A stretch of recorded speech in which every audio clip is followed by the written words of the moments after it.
ವೀಕ್ಷಕರೇ, ನಾವು ಮಾತಾಡ್ತಾ ಇದ್ವಿ ಜಲಂಧರ ಸಿನಿಮಾ ಬಗ್ಗೆ ಮಾತಾಡ್ತಾ ಇದ್ವಿ. ಸೊ ಇಡೀ ಸಿನಿಮಾದ ಒಂದು ಮೇಯ್ನ್ ಪಿಲ್ಲರ್ ಅಂತಲೇ ಹೇಳ್ಬೋದು. ಸೊ ಮ್ಯೂಸಿಕ್ ಅಂತ ಆವಾಗಲೇ ಹೇಳಿದೆ ನಾನು. ಸೊ ಆ ನಿಟ್ಟಿನಲ್ಲಿ ಇವತ್ತು ಇವಾಗ ನನ್ನ ಜೊತೆ ಮ್ಯೂಸಿಕ್ ಡೈರೆಕ್ಟರ್ ಇದ್ದಾರೆ. ಸರ್ ನಮಸ್ತೆ, ಕಾರ್ಯಕ್ರಮಕ್ಕೆ ಸ್ವಾಗತ. ಸೊ ಹಾಗೆ ಲಿರಿಕ್ಸ್ ಮನ್ವರ್ಷಿ ಅವರಿದ್ದಾರೆ. ಸರ್ ಕಾರ್ಯಕ್ರಮಕ್ಕೆ ಸ್ವಾಗತ.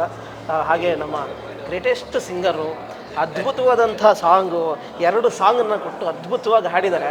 ಸೊ ಈ ಮಾತಾಡೋದಕ್ಕಿಂತ ಮುಂಚೆ ಅದು ಒಂದು 2 ಲೈನು ನನಗೆ ಹುಟ್ಟುತ್ತಾ ನಾವು ಅದೊಂದು 2 ಲೈನ್ ಹಾಡ್ಬಿಟ್ರೆ ಸರ್ ಹಂಗೆ ಪ್ರಮೋಗ್ ಹಾಕ್ಬಿಡ್ತೀನಿ. ಇದೇನಾಗಿದೆ ಅಂದರೆ ಇಷ್ಟು ದಿವಸ ನನಗೆ ಮ್ಯೂಸಿಕ್ ಡೈರೆಕ್ಟರ್ ಅಂತ ಇದ್ರು. ಇವಾಗ ಜತಿನ್ಗೆ ದೊಡ್ಡ ಥ್ಯಾಂಕ್ಸ್ ಹೇಳ್ಬೇಕು ನನಗೆ. ನಾನು ಒಂದು ಜತಿನ್ಗೆ ಥ್ಯಾಂಕ್ಸ್ ಹೇಳ್ಬೇಕು ಇನ್ಫ್ಯಾಕ್ಟ್. ಯಾಕಂದರೆ he has presented me as a singer. So ಎಲ್ಲರೂ ಹಾಡು ಹೇಳೋಕ್ಕೆ ಹೇಳ್ತಿದ್ದಾರೆ. ಓಕೆ, ಇದರಲ್ಲಿ ಒಂದು ಹಾಡು ಅದ್ಭುತವಾಗಿ ಬಂದಿದೆ. ಸೊ ಅದು 1-2 ಲೈನ್ ಹಾಡ್ತೀನಿ. ಹುಟ್ಟುತ್ತಾ ನಾವು ಕಟ್ಕೊಂಡು ಬಂದೆವು ದೇಹದೊಳಗೆ, ನಾವು ನಮ್ಮೊಳಗೆ, ಜಲವು ಹಸಿದರೆ ಸಾವು, ಜ್ವಾಲೆಯು ಹಸಿದರೆ ಸಾವು.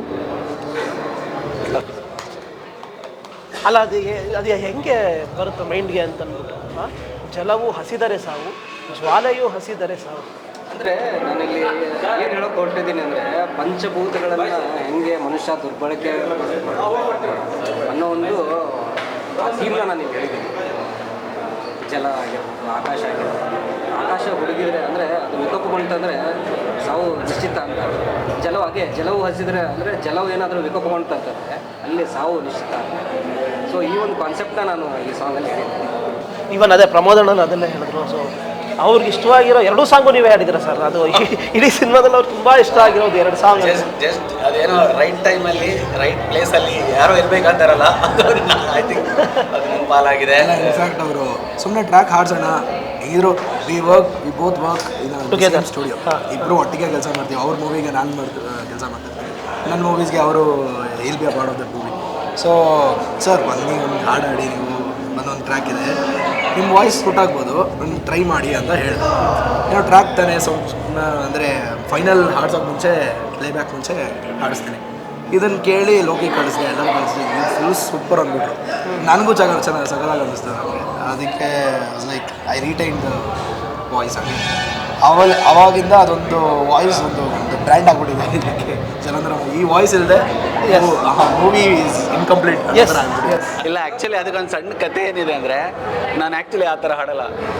ಇದು ನಾವು ಒಂದು ಫೋಕ್ ಸಿಂಗರ್ ಹತ್ರ ಹಾಡ್ಸೋಣ ಅಂತ ಹೇಳಿದೆ. ನಾನು ಟ್ರ್ಯಾಕ್ ಮಾಡ್ತೀನಿ ಜೊತೆನ, let me sing the track, sing ಮಾಡ್ತೀನಿ, ಆಮೇಲೆ we will find the appropriate voice ಅಂತ ಪ್ಲ್ಯಾನ್ ಇತ್ತು. ಸೊ ಫೋಕ್ ಅಂದರೆ ನಾವು ಅಶ್ವಥ್ ಸರ್ ಛವಿನ ಬಿಟ್ಟು ಹೋಗೋಕ್ಕಾಗಲ್ಲ. ಯಾಕಂದರೆ is been the maestro of ನಮ್ಮದು ಕರ್ನಾಟಕದ್ದು ಭಾವಗೀತೆ ಆಗ್ಬೋದು, ಮತ್ತು ನಮ್ಮದು ಫೋಕ್ ಸಾಂಗ್ನ ರಿಪ್ರೆಸೆಂಟ್ ಮಾಡೋಕ್ಕೆ ನಂಬರ್ 1 ಪ್ಲೇಸ್ ಇದ್ದರು. ಸೊ ಅವ್ರದ್ದೊಂದು ಶೈಲಿ ಅಡಾಪ್ಟ್ ಮಾಡಿಕೊಂಡು, ಇಲ್ಲಾಂದರೆ ಒಂದು ಹಿಂದಿಯಲ್ಲಿ ಕೈಲಾಶ್ ಖೇರ್ ಥರ ವಾಯ್ಸ್, ನಾವು ಒಂದು ಭಾಳ ಭೂಮಿಗೆ ಹತ್ತಿರವಾದ ವಾಯ್ಸ್ ಒಂದು ಹುಡ್ಕೋಣ ಅಂತ ಅದಕ್ಕೊಂದು ಡೆಫಿನಿಷನ್ ಕೊಡೋಣ ಅಂತ ಇವಾಗ ಹುಟ್ಟುತ್ತಾ ನಾವು ಅಂತ ಅವ್ರ ಥರ ಹಾಡೋಣ ಅಂತ ಹಾಡಿರೋದು ಅದು ಅಲ್ಲೇ ಕಚ್ಕೊಂಡ್ಬಿಡ್ತದು. ಸೊ ಹಂಗಾಗಿ ಇದು ಒಂದು ಸ್ಮಾಲ್ ಸ್ಟೋರಿ ಇದೆ. It's nice. ಬೇಸಿಕಲಿ ಇವಾಗ ನಾನು ಮತ್ತೆ ರಿಪ್ಲಿಕೇಟ್ ಮಾಡೋಕ್ಕೂ ನನಗೆ I don't think I will be able to do. ಅದೇನೋ ಒನ್ ಟೈಮ್ ಆಗೋ ವಿಷಯ, ಅದು ಆಗಿದೆ ಅಷ್ಟೇ. ಅಲ್ಲ, ಮಿರಾಕಲ್ಸಲ್ಲಿ ಆಗೋದು ಒಂದು ಟೈಮ್ ಸರ್. ಅದಾದಾಗ ನಮಗೆ ಅದು ಹಿಂಟ್ ಕೊಡಲ್ಲ, ಅದ್ರ ಸಕ್ಸಸ್ ಹ್ಯೂಜ್ ಆಗಿರುತ್ತೆ. ಅದೇ ಇವಾಲ್ವ್ ಆಗುತ್ತೆ. ಏನೋ ಜನ ಇಷ್ಟಪಡ್ತಾ ಇದ್ದಾರೆ. I am really grateful. And ಮತ್ತೆ thanks Jatin for making me a part of this song. And wonderful lyrics. Manu ನಾನು ತುಂಬ ಕೆಲಸ ಮಾಡಿದ್ದೀವಿ ಜೊತೆಗೆ, ತುಂಬ ಕೆಲಸ ಮಾಡಿದ್ದೀವಿ. ಮತ್ತು ಫಾರ್ಚುನೇಟ್ಲಿ ನಾನು ಬೇರೆ ಸಿನಿಮಾಲಿ ಕೂಡ ಪಾತ್ರ ಆದರೆ ಅವನು ಪಾತ್ರ ಆಗಿರೋದು ಒಂದು ಮತ್ತೆ ಕನೆಕ್ಟೆಡ್. ಅದೇ ಹೇಳಿದ್ನಲ್ಲ ಸರ್, ಮಿರಾಕಲ್ಸ್ ಆಗೋದಕ್ಕೆ ಯಾರು ಎಲ್ಲಿಂದ ಹೇಗೆ ಏನು ಬರ್ತಾರೆ ಅಂತ ಗೊತ್ತಾಗಲ್ಲ. ಸೊ ಮತ್ತು ಇದೆಲ್ಲ ನಮ್ಮ ಬಳಗ ಇದು. ಯಾಕಂದರೆ ಮ್ಯೂಸಿಕ್ ಆಗಿರ್ಬೋದು, ಸೊ ಇದು ಸಿನಿಮಾ ಆಗಿರ್ಬೋದು. ಅವಿನಾಶ್ ಸರ್ ನಾನು ಸುಮಾರು ಸಿನಿಮಾಗಳಿಗೆ ವರ್ಕ್ ಮಾಡಿದ್ದೆ. ಆ್ಯಸ್ ಎ ಮ್ಯೂಸಿಕ್ ಡೈರೆಕ್ಟರ್ ಇವರು ವರ್ಕ್ ಮಾಡಿದ್ದಾರೆ. ನಾನು ಅವಾಗಲೇ ಹೇಳ್ತಾ ಇದ್ದೆ, ಸರ್ ನಿಮ್ಮಲ್ಲಿ ಒಬ್ಬ ಗಾಯಕ ಇದ್ದಾನೆ, ಅವನ್ನ ಆಚೆ ತೊಗೊಂಬನ್ನಿ ಅಂತ ನಾನು ಅವಾಗಲೇ ಹೇಳ್ತಾ ಇದ್ದೆ. ಅದು ಅವರು ಜತಿನ್ ಅವರು ಇಲ್ಲ, ಬೇಸಿಕಲಿ ನಾನೊಂದು ಫಿಲಾಸಫಿನ ಬಿಲೀವ್ ಮಾಡ್ತೀನಿ ಸರ್. ಅವ್ರನ್ನ sorry to cut you. Singing ಅನ್ನೋದು ಒಂದು ಸಣ್ಣ ವಿಷಯ ಅಲ್ಲ ಸರ್, ಅದಕ್ಕೆ ಒಂದು ಸಾಧನೆ ಅಂತ ಇರುತ್ತೆ. ನಾನು ತುಂಬ ಟೈಮ್ ಸ್ಪೆಂಡ್ ಮಾಡೋದು ಒಂದು ಕಂಪೋಸಿಷನ್ ಹೆಂಗೆ ಮಾಡಬೇಕು, ಒಂದು ಬ್ಯಾಕ್ಗ್ರೌಂಡ್ ಸ್ಕೋರ್ನ ಹೆಂಗೆ ಎನ್ಹಾನ್ಸ್ ಮಾಡಬೇಕು. So basically an artist with musical ideas. So ಸಿಂಗರ್ಗೆ ಅನ್ನೋದೊಂದು ಆ ವಿಷಯ ಸಣ್ಣದಲ್ಲ ಸರ್. ಅದಕ್ಕೆ ನಾನು ಸಿಂಗರ್ ಅಂತ ಅನ್ಸ್ಕೋಬೇಕಂದ್ರೆ ನಾನು ಅಷ್ಟು ಪರಿಶ್ರಮ ಮಾಡಿರ್ಬೇಕು. ಸೊ ಅದು ನಾನು ಮಾಡಿಲ್ಲಲ್ಲ, ಅದಕ್ಕೆ ನಾನು ಅಲ್ಲ ಅಂತ ಹೇಳ್ತಾ ಇರ್ತೀನಿ, ಇವರು ಮಾಡಿ ಅಂತ ಇರ್ತಾರೆ. ಅದಕ್ಕೆ ಇದು ಗೊತ್ತಾಗಲ್ಲ ಸರ್. ನಾನು ಇದಕ್ಕೆ ಒಂದು ಬೆಸ್ಟ್ ಎಕ್ಸಾಂಪಲ್ ಅಂತಂದರೆ ನಮ್ಮ ರಾಜ್ಕುಮಾರ್ ಸರ್ ಅವರು. ಸೊ ಅವರು ಸಂಗೀತ ಕಲ್ತಿಲ್ಲ ಅಂತಂದ್ರು ಶಾರದೆ ಅವ್ರ ಒಳಗಡೆ ಇದ್ರು ಸರ್. ಅದೇ ಹೇಳಿದ್ರೆ ರೈಟ್ ಟೈಮ್ ಬೇಕಾಗುತ್ತೆ ಮಿರಾಕಲ್ ಆಗೋದಕ್ಕೆ ಅನ್ನೋದಕ್ಕೆ ದಿ ಬೆಸ್ಟ್ ಎಕ್ಸಾಂಪಲ್ ಅಂತಂದ್ರೆ ಎಗೈನ್ ಸರ್ ಅಂತ ಹೇಳ್ಬೋದು. Is a very good singer also. Yes yes, ಅವರು ತುಂಬ ಮೊನೋಗ್ರಫಿ ಸಾಂಗ್ ಅವ್ರ ಸಾಂಗ್ ಎಲ್ಲ ಹಾಡ್ತಿರ್ತಾರೆ. So undoubtedly is a very good singer. ಏನಂದರೆ ಅವರು ಒಂದು ಬೇರೆ ಸ್ಟೈಲಲ್ಲಿ ಹಾಡಿದ್ದಾರೆ, but it work very well. But it's work very well actually. Yes yes, you right. But ನಾನು ಕೆಲವೊಂದು ಮ್ಯೂಸಿಕ್ ಡೈರೆಕ್ಟರ್ಸ್ಗಳನ್ನ ಮಾತಾಡಿಸಿದಾಗ ಕೇಳ್ತಾ ಇರ್ತೀನಿ, ಅಥವಾ ಯಾರು ಲಿರಿಕ್ಸ್ ಮಾಡಬೇಕಾದ್ರೆ ಎಸ್ಪೆಷಲಿ ನನಗೆ ಮನೋಣ್ಣ is my brother also. So ನಾನು ಅವ್ರನ್ನ ಕೇಳ್ತಾ ಇರ್ತೀನಿ, ಅಣ್ಣ ನೀವು ಲಿರಿಕ್ಸ್ ಬರೀತಿರ್ತೀರಲ್ಲ, ಮ್ಯೂಸಿಕ್ನ ಫಸ್ಟೇ ಕಂಪೋಸ್ ಮಾಡಿಬಿಟ್ಟಿರ್ತಾರ ಅಥವಾ ಆಮೇಲೆ ಕಂಪೋಸ್ ಮಾಡ್ತಾರಾ, ಹೇಗೆ ಮಾಡ್ತಾರೆ ಅಂತ ಕೇಳ್ತಾ ಇದ್ದೆ ನಾನು. ಆ್ಯಕ್ಚುಲಾಗಿ ಕೋಇನ್ಸಿಡೆಂಟ್ಲಿ ನಾನು ಜಲಂಧರ ಸಿನಿಮಾದಲ್ಲಿ ಅಣ್ಣ ನನಗೆ ಹೇಳಿತ್ತು, ಇಲ್ಲ ಕಣ ಇದು ಕಂಪೋಸ್ ಆಗಿದೆ ಅದಕ್ಕೆ ಬರ್ದಿದ್ದೀನಿ ಅಂತಂದ್ರು. ಆ ಥರ ಇನ್ನೊಂದು ಸಾಂಗ್ ಕೇಳಿದೆ, ಇಲ್ಲ ಇದಕ್ಕೆ ಬರೀತಿದ್ದೀನಿ ಆಮೇಲೆ ಕಂಪೋಸ್ ಮಾಡ್ತಾರೆ ಅಂತ. ಸೊ ಎಷ್ಟು ಚಾಲೆಂಜಿಂಗ್ ಆಗಿರುತ್ತೆ ಇದು ಈ lyrics. It works anyway, like ನಿಮ್ಮ ಹೆಂಗೆ ನೀವು ಅದನ್ನು ಬಳಕೆ ಮಾಡ್ಕೊತೀರಾ ಅನ್ನೋದು ಮೇಲೆ. ಯೂಶ್ವಲಿ ಟ್ಯೂನ್ ಮೇಲೆ ಲಿರಿಕ್ಸ್ ಬರೀತಾರೆ, ಬಟ್ ಕೆಲವು ಸಂದರ್ಭದಲ್ಲಿ ಲಿರಿಕ್ಸ್ ತಕ್ಕಂತೆ ನಾವು ಟ್ಯೂನ್ ಮಾಡಬೇಕು. ಯಾಕಂದರೆ ಆ ಲಿರಿಕ್ಸ್ ಅಷ್ಟು ಬ್ಯೂಟಿಫುಲ್ ಆಗಿರುತ್ತೆ. ಸೊ ಇವ್ರ ವಿಷಯದಲ್ಲಿ ನೋಡೋಕೆ ಹೋದರೆ ಇವ್ರು ಬರ್ದಿದ್ದಲ್ಲ ಚಿನ್ನ ಅನ್ನೋ ಥರನೇ ಇತ್ತು. ತುಂಬ ನಂಗೆ ಅವ್ರು ಬರೆಯೋದು ತುಂಬ ಇಷ್ಟ. ಅವ್ರ ಸಾಹಿತ್ಯ ಆಗಲಿ.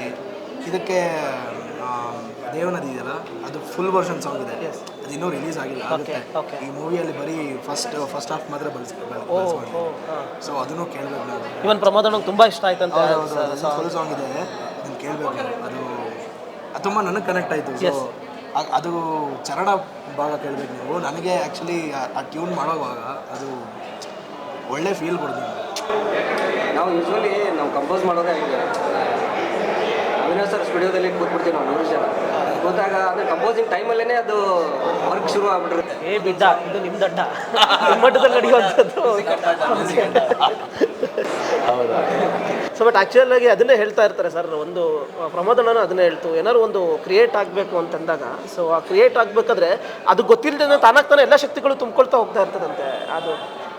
ಅದು ನಿಮ್ಮಲ್ಲಿ ಕಾಣ್ತಾ ಇದೆ. So future main music director ಆಗಿ ಲಿರಿಕ್ಸು. ಸೊ ಸರ್ ನಿಮ್ದು ಏನು ಹೇಳಿ ಸರ್, ಸಿಂಗರು ಅಂತಂದ್ರೆ ಇವಾಗ ಮ್ಯೂಸಿಕ್ ಡೈರೆಕ್ಟರ್ ಅಂತಾರೆ. ಈಗ ನೆಕ್ಸ್ಟ್ ಡೈರೆಕ್ಟ್ ಮಾಡಿದ್ರು ಮಾಡ್ತಾರೆ.